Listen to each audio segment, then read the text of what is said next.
नमस्कार, मैं हूं कुमार गजेंद्र। जनपद ऑन द स्पॉट में आपका स्वागत है। एक बार फिर से आपको याद दिला देना चाहते हैं कि अरविंद केजरीवाल किस तरीके की पॉलिटिक्स करते हैं। चीफ सेक्रेटरी नरेश कुमार पर उन्होंने लगातार 2 हमले बोले। हमले बुलवाए गए, इसमें व्हिसिल ब्लोअर पैदा किया गया, पहले कंप्लेंट कराई गई, फिर आतिशी को इसकी जांच दी गई, मंत्री को, अपनी जो सतर्कता विभाग की जो मंत्री हैं। इसके बाद उस जांच रिपोर्ट को एलजी को भेज दिया गया कि भैया इस पे सीबीआई जांच करा दीजिए, इस पर एक्शन लीजिए, चीफ सेक्रेटरी को सस्पेंड कर दीजिए। वो भी इसलिए कि चीफ सेक्रेटरी ने, क्योंकि इनके शराब घोटाले में जो शिकायत की थी वो चीफ सेक्रेटरी नरेश कुमार ने की। इसलिए साम दंड भेद, असली राजनीति इसी को कहते हैं।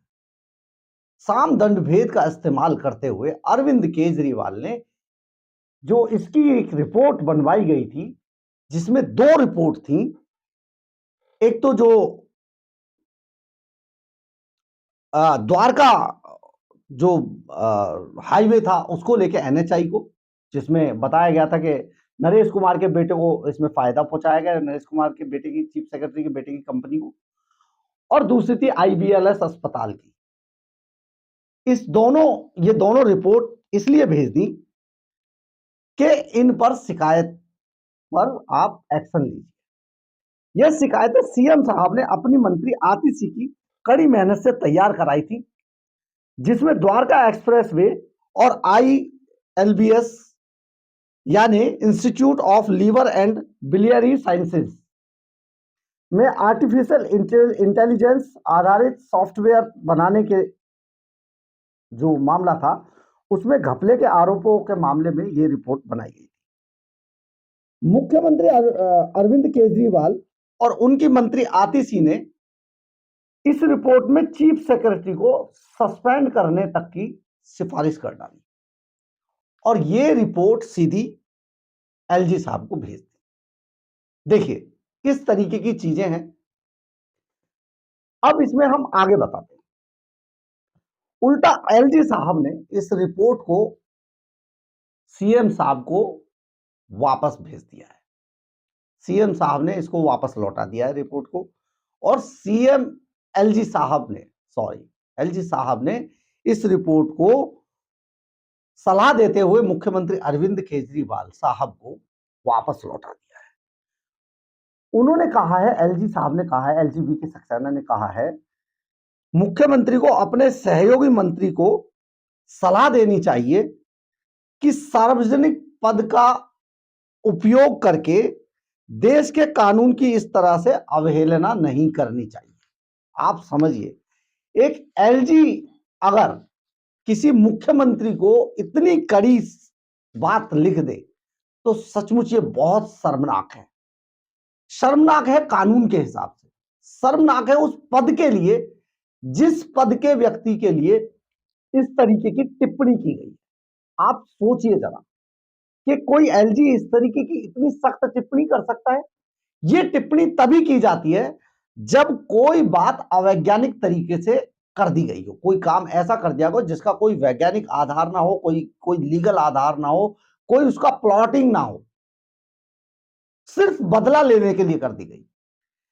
और एलजी साहब ने कहा कि मुख्यमंत्री ऐसे काम की अनुमति दे रहे हैं जो राजधानी में प्रशासन की संवैधानिक योजना के अनुरूप नहीं है।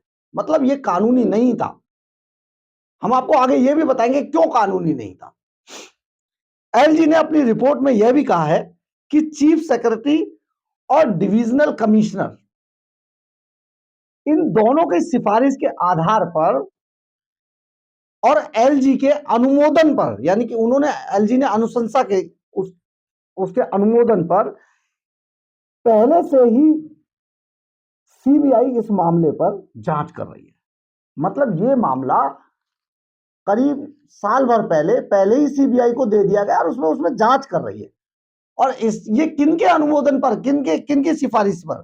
चीफ सेक्रेटरी और तत्कालीन डिविजनल कमिश्नर। हम आपको अपने पिछले वीडियो में इसका पूरा विस्तृत ब्यौरा आपको बता चुके हैं कि कैसे कैसे ये रिपोर्ट हुई थी, किस तरीके से हुआ, कौन कौन ने कंप्लेंट की और किसको की, और फिर ये कंप्लेंट एलजी के पास गई। एलजी ने इस बात पर भी हैरानी जताई है कि बेहद गोपनीय रिपोर्ट ये जो थी, ये बेहद गोपनीय रिपोर्ट थी, क्योंकि ये मामला सतर्कता विभाग से होता हुआ चल रहा था और सचिवालय को गोपनीय कवर के अंदर ये भेजी गई रिपोर्ट थी। ये आखिर सार्वजनिक कैसे हो गई, ये भी हैरानी की बात है। इससे भी बड़ा दुर्भाग्य ये बताया एलजी वीके सक्सेना ने, इससे भी बड़े दुर्भाग्य की बात यह है कि इस रिपोर्ट का एक चुनिंदा हिस्सा ही मीडिया में लीक किया गया। यानी कि अरविंद केजरीवाल एंड कंपनी को जिस हिस्से को मीडिया में लीक करना था, केवल उतनी चीजें लीक की गई। इसका मतलब सच्चाई का पता लगाना नहीं था, इसका मतलब इस मामले का मीडिया ट्रायल का करना मकसद था। आप समझिए किस तरीके की पॉलिटिक्स देश के अंदर यानी कि दिल्ली के अंदर हो रही है। ये हम कैसा आधार बना रहे हैं राजनीति का। अब हम बताते हैं कि इस सारे मामले पर जब पहले ही कार्रवाई हो गई थी, ये बात इस बात की जानकारी थी, इसमें एक भी पैसा इधर से उधर भी नहीं हुआ है। यानी कि जब द्वारका जो हाईवे के लिए जमीन एक्वायर की जा रही थी, जिन 19 किसानों की जमीन ये एक्वायर की गई थी, उसमें जब इस बात की कंप्लेंट हो गई, चीफ सेक्रेटरी को कंप्लेंट कर दी डिविजनल कमिश्नर, और डिविजनल कमिश्नर ने इसकी शिकायत एलजी को भेज दी, तो उस पर रोक लगा दी गई थी। एक भी पैसा इसमें दिया नहीं गया था मुआवजे के रूप में किसानों को। और जो इसमें रेवेन्यू कमिश्नर जो इसमें शामिल था, उसको अरेस्ट कर लिया गया, वो गिरफ्तार हुआ। इसके बाद इस पूरे मामले पर तभी से सीबीआई की जांच चल रही है। लेकिन क्योंकि 30 नवंबर को chief secretary Naresh Kumar retire हो रहे हैं, और अगर किसी अधिकारी पर रिटायरमेंट से पहले कोई दाग लगा दिया जाए, तो उस अधिकारी की, ये हमारी जो सरकारी जो व्यवस्था है वो ये है कि उस अधिकारी की जो जितनी भी उसको सुविधाएं होती हैं, टीए डीए भत्ते वत्ते जो भी होते हैं, वो सारे रोक दिए जाते हैं। इसके अलावा जब तक उनका वो केस चलता है, केस सेटल नहीं होता है, तब तक उसको कोई भी जो उन्हें आफ्टर नौकरी सर्विस के बाद जो मिलना चाहिए वो नहीं मिलता है। इसका मतलब उसको पनिशमेंट करने के लिए ये लोग लगातार ऐसा काम कर रहे हैं कि किसी भी तरीके से चीफ सेक्रेटरी नरेश कुमार से वो बदला निकाला जाए जिस काम के लिए मनीष सिसोदिया, संजय सिंह आज जेल में। और क्योंकि चीफ सेक्रेटरी ने बार बार इनकी चोरी को पकड़ा है, इसलिए भी चीफ सेक्रेटरी इनके निशाने पर है। आपको याद होगा इससे पहले अंशुमन प्रकाश को इन्होंने पीट दिया था, इन लोगों ने उसके साथ उनके यहां घुसकर मारपीट की थी। किस तरीके के लोगों के बीच हैं हम, किस तरीके के लोगों को चुनकर भेजते हैं। तो बहरहाल ये रिपोर्ट चीफ सेक्रेटरी ने, एलजी ने अब अरविंद केजरीवाल साहब को वापस भेज दिया, क्योंकि जिस बात के लिए ये ड्रामा किया गया था उसकी जांच पहले से ही चल रही है।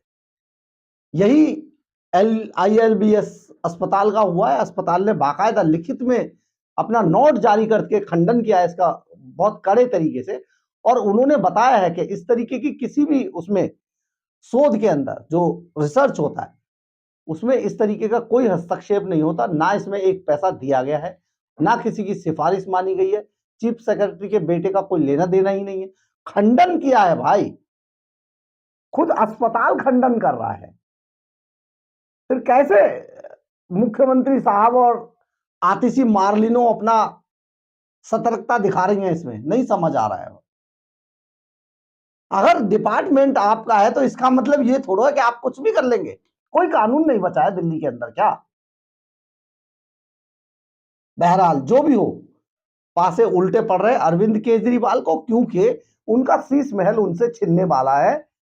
मैडम सीएम शायद सीएम ना बन पाए, मैडम ही रह जाए, पार्टी भी खत्म हो जाए, केस दर्ज होते ही पार्टी का सिंबल भी जाएगा, पार्टी भी जाएगी, जिसको लेकर बहुत फड़फड़ा रहे थे आने वाला समय अरविंद केजरीवाल के लिए बहुत बुरा है, क्योंकि जो 3 करोड़ की घड़ी इन्होंने सुकेश चंद्रशेखर महाठग, तिहाड़ जेल में बंद महाठग सुकेश चंद्रशेखर से मंगाई थी नवग्रह साधने के लिए, वो नवग्रह सधे नहीं, ये पासा इनको उल्टा पड़ गया। अगर आपको मेरी खबर अच्छी लगी हो तो आप इसे लाइक, सब्सक्राइब और शेयर जरूर कीजिएगा। कमेंट्स बॉक्स में अपनी राय जरूर लिखिएगा, हम उस पर आने वाले समय में वीडियो बनाकर प्रतिक्रियाएं भी देंगे। जय हिंद, जय भारत।